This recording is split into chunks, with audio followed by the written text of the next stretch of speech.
वंदनम शरणागति शरणम। सभी लोग एक बार प्रेम से कहिए श्री लक्ष्मी नारायण भगवान की जय। अपने भीतर की माया को जगा के तो देख, तेरे जीवन की ज्योति अमर होगी। अपने भीतर की माया को जगा करके देख, तेरे जीवन की माया अमर होगी। क्या ये कष्टों की वाणी निरस्त होगी, ये सुख का ये आंचल सर होगा। मेरे कर्मों का फल भी अदा होगा, मेरे कर्मों का फल भी अदा होगा। तेरे चरणों में सर ये सदा झुकेगा, तेरे सदा झुकेगा। कैसे बीती बीती घटनाओं को, कैसे बीती बीती घटनाओं को मैं कहूँ या सुनाऊँ तुम्हें, कैसे कहूँ या सुनाऊँ तुम्हें। कल्याण भव पार होगा, कल्याण भव पार होगा। ये तो कुछ दिन की है रौनक प्यारे, तो कुछ दिन की है रौनक प्यारे। सब परम धाम को जाना रे, सब परम धाम को जाना रे। जो मिला है उसी में खुश हो लो, जो मिला है उसी में खुश हो लो। फिर ये ना मिले तो क्या करोगे, फिर ये ना मिले तो क्या करोगे। तात्पर्य वंदना एक अदरक स्वर की है कि इसमें आपके वचनों को दोहराया जा रहा है कि दरबार में आने के बाद कहते हो कि माता रानी 10 वर्ष हो गए कि 2 वर्ष हो गए कि 5 वर्ष हो गए, कोई फायदा नहीं हो रहा। तो जरा अपने कर्मों पर भी दृष्टि डालना कि जब से दरबार में आए हो बेशक तुम्हारे लिए फायदा नहीं हुआ होगा, लेकिन नुकसान भी नहीं हुआ होगा, क्योंकि तुम्हारे कर्म भी तो तुम्हें देखने हैं। भगवान माफ कर सकता है लेकिन कर्म माफ नहीं करेगा। ये ध्यान रखना, किसी के साथ गलत करोगे तो आपके साथ भी गलत जरूर होगा। तो क्या कहा गया है कि मैं तो भोली भाली सूरत पर, मैं तो भोली भाली सूरत पर, मैं तो भोली भाली सूरत पर, मैं तो भोली भाली सूरत पर।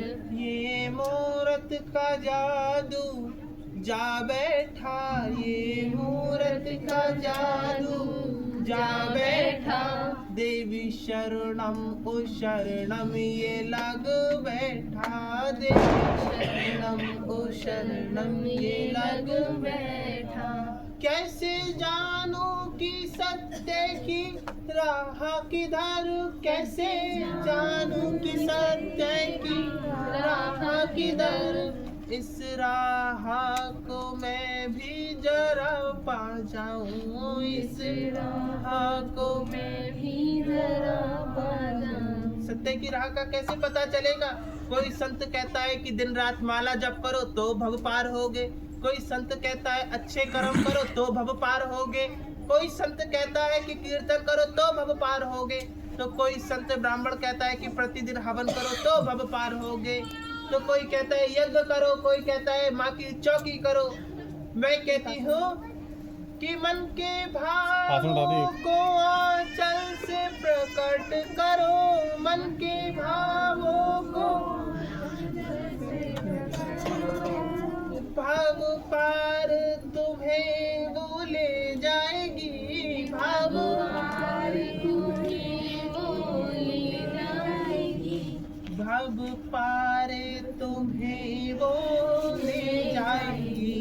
अब तुम्हें वो ले जाएगी। अरे कष्टों की माया से कष्ट मिले, अरे कष्टों की माया से कष्ट मिले। सही बात है। कहते हैं जितना प्राप्त है उतना पर्याप्त है। जितना आपको मिल चुका है उतने में खुश रहने का प्रयास करो। हद से ज्यादा मांग लालच में बदल जाती है। तो क्या जो मिला ना मिला उसका क्या गम करूं, जो मिला ना मिला उसका क्या गम करूं। जो मिला है मैं उसका शुक्राना करूं, जो मिला है मैं उसका शुक्राना करूं। ठीक कह रही हो ना कि जो नहीं मिला उसका गम करना बेकार है, लेकिन जो मिल चुका है उसका धन्यवाद करना जरूर चाहिए। अब नक्कटा दरबार में कुछ ऐसे भरे पड़े हैं जिनको फायदा हो जाता है, वो दोबारा नजर ही नहीं आते। देखो दरबार में अभी कुछ समय पहले 3 स्त्रियों के एक साथ पुत्र प्राप्त हुआ था और आज भी 2 हुए। तो उनसे कहा था कि ऐसा है बेटा, तुम लोगों को पुत्र प्राप्त हुआ है और तुम लोग अच्छे खासे धन से भी हो, इतने भी ज्यादा वो नहीं हो, तो जरा थोड़ा सहयोग कर दो ताकि यह छप्पर पड़ जाए, क्योंकि बेचारे भक्त धूप में बैठे रहते हैं और हम पे जितना होगा हम उतना करवाएंगे। दोबारा शकल दिखाने नहीं आए कि माता रानी ने धन मांग लिया है। अरे बेशक निशुल्क दरबार है, लेकिन जब आपको जीवन से भी ज्यादा अनमोल पुत्र प्राप्त हो गया, उसकी अगर कोई समस्या हो जाती या फायदा नहीं होता तो तुम अब तक मेरे चांद के बाल उखेड़ के ले जाते, और तुम्हें फायदा हो गया तो दोबारा ये भी नहीं कहा कि लाओ माता रानी ने कहा है तो अपनी इच्छा से कुछ ना कुछ दान कराए। तो रोना लगा रखा है। अरे आपने ये बात पहले क्यों नहीं कही? आपने इतने भारी भारी नामकरण कर लिए, लेकिन जब दान देने की बात आई तो हाथ की मुट्ठी सिकुड़ गई। वाह क्या बात है। और कम से कम इस बात को कहे हुए 4था महीना चल रहा होगा, 4 माह हो गए, 4 माह से एक भी बार नजर दिखाने नहीं आए। बच्चे पैदल चलने लगे होंगे। चलने लगे होंगे पैदल यार। अच्छा वो जनिका की शादी हो गई है। नहीं देखिए गलत बात है कि नहीं है। मैं आपके लिए वैसे अभी इस परिवार में गमी का माहौल है। इनकी मंगलवार को 13 ही होगी, लेकिन उसके बावजूद मैं दरबार लगा रही बिना पूजा कराए, ताकि भक्त आएंगे और खाली हाथ लौट जाएंगे। मुझे भी तो अच्छा नहीं लगता है। मैं भी तो यहाँ बैठ के रोई हूँ आपके लिए दरबार में कि भक्त नहीं आते, भक्त नहीं आते। 1 लाख भक्त जुड़ गए। अगर 1 लाख भक्त में से 1% अगर भक्त आ जाए तो बैठाने की जगह नहीं बचेगी बाहर तक। 1% मतलब 1 लाख में से 1000 भी आ जाए, आकर के फायदा होकर के चले जाते हैं। इसका मतलब हमारे दरबार से करीबन 90,000 लोगों को फायदा हो गया है। छोटी बात नहीं है ये। अच्छे अच्छे दरबारों में इतनी गिनती नहीं लिखी होगी जितने, और मैं सबका पूरा लिखवाती हूँ कि किसी ने अगर 1 रुपया भी दान कराओ तो वो भी लिखित करवा के जाओ। कल को कोई हमारे दरबार पे आके कहे कि ये नाटक कर रहे हैं तो देख ले इतना दान आया है, और देख ले इतने लोग आए, और देख ले इतने लोगों को फायदा हुआ है उनके नाम के साथ। कितनों को तो वो बीमारी ठीक हो गई, क्या कहते हैं उसको, कैंसर है कैंसर। हाँ ये बीमारी कहते हैं, इसका कोई इलाज नहीं है। केवल दरबार के जल से वो बीमारी ठीक हो गई 4-5 भक्तों की। पेट में पथरी थी, पथरी भी सही हो गई। और कम से कम 15 से 30 लोगों की ऐसी पथरियां थी जिनका काट नहीं तारे। जितेंद्री बैठा है, इसके वधू के तो गांठ थी जी माता रानी। इसकी गांठ अपने आप कट गई, पथरी अपने आप गायब हो गई, और पुत्र प्राप्त भी हो गया 2 पुत्रियों के ऊपर। और वो पुत्र 6-7 माह का हो गया है ना। अरे वो बहुत तेज दौड़ता है। और देखो इसने इतना कुछ किया दरबार के लिए। फिर इधर से आती है नीलम नाम की पुत्री है, उसको पुत्र प्राप्त हुआ। उसकी पथरी थी दूसरे दरबार में, उसकी पथरी गायब हो गई। जी भैया। पता ही नहीं चला कि पथरी कहाँ गई। और उससे पहले वो क्या करवा के आई थी जिसमें दिखता है कि इनके पथरी है, अल्ट्रासाउंड। कुछ भी करा के आई थी। उसमें वैदिकरण करने वालों ने कहा तुम्हारे पथरी है, तुम्हें वैदिकरण करवाना पड़ेगा, चीर फाड़। लेकिन वो दरबार में आई और पथरी गायब हो गई, और उसका पुत्र है 11 दिन का हो गया। कल डस्टॉन हुआ है भैया, कल 11 दिन का हुआ। ये कृपा नहीं तो क्या है। अरे कृपा तो बहुत है, लेकिन विश्वास करके देखो। किसी से किसी का धन नहीं चाहिए, लेकिन विश्वास पूरा चाहिए। माता रानी कल जो नेहा के पुत्र हुआ है 3 दिन से परेशान थे। हाँ 3 दिन से परेशान थे। उन्होंने आपके पास अर्जी लगाई थी, मेरे पास ही फ़ोन आया था उनका, तो मैंने आपके पास अर्जी लगाई थी। आपसे माता जी से बात हुई थी, तो मैंने जब बताया था तो बता दिया था कि अब आधे घंटे नेहा में। के स्वयंवर आए हैं आ जी जाए। आए हैं। माता रानी खड़े हो जाइए भैया। मिष्ठान भी लेके आई है मैया बधाई के ये। तौर पर। ये अब तुम कहीं गायब मत हो जाना, फायदा होने के बाद पता चले तुम भी बैठ जाओ झोली लेकर के। माता रानी इनसे पूछ लीजिए कि कितनी देर में इनको खबर मिल गई। मैंने कहा सही खबर मिलेगी माता रानी जी, विश्वास रखो। 15 मिनट लगे मात्र। अरे वाह, सिर्फ और 3 दिन से परेशान थे माता रानी। चलो इनको तालियों से बधाई दीजिए। सभी लोग एक साथ कहेंगे और इन्होंने- आपको आपके पुत्र की बहुत बहुत इन्होंने मुझे आश्वासन दिया कि मैं दरबार में जरूर आऊंगा, माता रानी के चरणों में जरूर अभी तो सौर है, वहीं से आशीर्वाद है, जब सौर निपट जाए तो यहाँ भी आ जाना। अपनी अर्धांगिनी से कहना खूब कृपा हो, खूब तुम्हारा पुत्र लंबी आयु पाए और खूब अच्छा नाम रोशन करे, क्योंकि अभी तो गुरु जी ये बालक है आपके, इनको कम से कम अभी खूब लंबा जीवन व्यतीत करना है, तो उनके साथ आपका भी बालक व्यतीत करे और दरबार से वो भी जुड़े।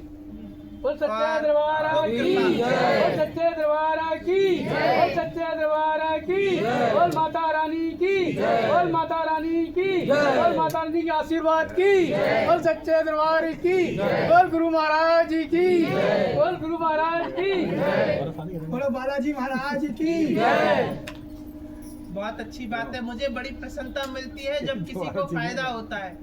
अच्छा, दरबार में अब ज्यादातर नए मनुष्य बैठे हैं आज, लेकिन मैं फिर भी पुराने मनुष्य से पूछना चाहूंगी कि दरबार में किस किस को विश्वास और किस किस को फायदा है। झूठे हाथ मत उठाना, जिनको विश्वास हो वही हाथ उठाना, और नए लोग तो अभी रुकी जाए, वो उठाएं जिन जिनको फायदा है। आप लोगों को फायदा है जी भैया। तो अपनी तेज वाणी से कहो, बोलिए श्री विद्येश्वर वाला जी। ये दरबार मुख्य नाम पर इनसे चलता है, ये देख रहे हैं ना ऊपर लिखा है। इस दरबार का पूरा नाम है श्री संत आज्ञाकारी संगम। इसका अर्थ समझते हैं? अच्छे अच्छे दरबारों का इतना बड़ा नाम नहीं होगा। जो संतों की आज्ञा से लगे, जो देवताओं की आज्ञा से लगे, उसे संत आज्ञाकारी संगम कहते हैं। संगम का मतलब जहाँ भक्तों का साथ हो। लेकिन यहाँ नक्कटा भक्त ऐसे हैं, फायदा होने के बाद अपना झोला लेके बैठ जाते हैं, फिर उनसे कुछ कहो कि आओगे नहीं, ऐसा है सौर है, उसके बाद ऐसा है हम अभी काम पर आए हैं। जितने तुम बहाने बनाते हो उससे कई गुना चालाकी हम लोगों को आती है। निस्वार्थ सेवा कर रहे हैं और उसके बाद भी आप लोग कुछ नहीं करना चाह रहे हो। अच्छा, जिनको पुत्र हुआ है इनसे कुछ मांगा तो नहीं है ना?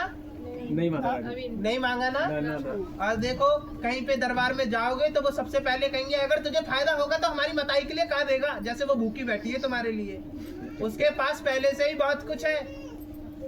अरे देवियों के पास किसी बात की कमी नहीं है, कमी तो मनुष्य को है, जितना मिल जाए उसके लिए उतना वो भी कम है। देखिए दरबार बड़ी अपनी कृपा पर है। मैं तो कहती हूँ विश्वास से एक बार जुड़ करके देखिए, आपको खुद फर्क नजर आएगा। लेकिन विश्वास से आजमाने मत आओ, क्योंकि तुम ना उसे समझ पाओगे ना वो तुम्हें समझ पाएगी, तुम्हारी भी ऐसी धरी रह जाएगी और उसकी कृपा भी तुम्हें नहीं मिल पाएगी।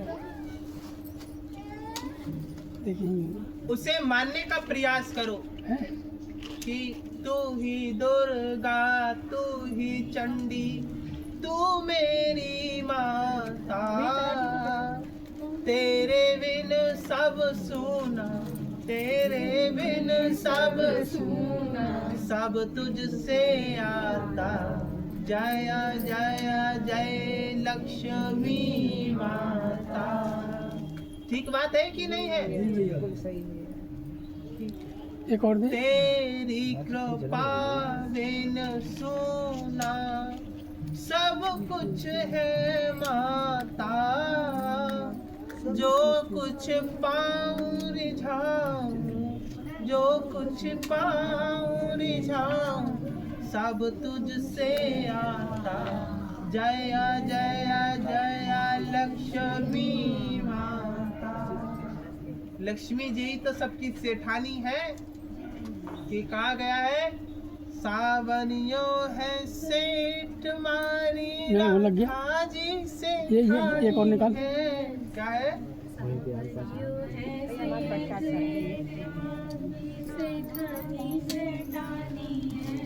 मारे मन अजी जल तो गया। तुम्हारी राधा जी ने समझ जानी आई। है, ये तो करती करना प्यारी है, सांवरियो है सेठ मारी राधा जी।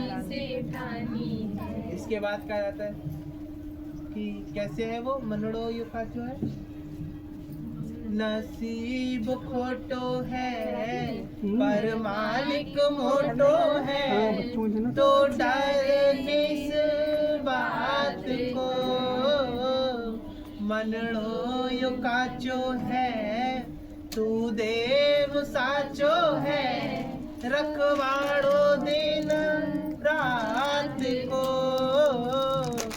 मारे मन की बात मारे बाबा जी ने जानी है। ऐसे करके बड़े अद्भुत अद्भुत भजन हैं जिनकी अद्भुत अद्भुत कृपा है। मैं कहती हूँ एक बार सच्ची श्रद्धा से सर झुका करके देखो, तुम्हारा सर मान सम्मान से ऊंचा ना हो जाए तो कह देना। अपना विश्वास थामो, क्योंकि ये संसार भी विश्वास पे टिका हुआ है। ये पृथ्वी है, कोई मानेगा नहीं कि ये पृथ्वी ब्रह्मांड में उड़ती हुई गोल गोल घूमती है, और ऐसे गोल गोल नहीं घूमती है, गोल गोल घूमती हुई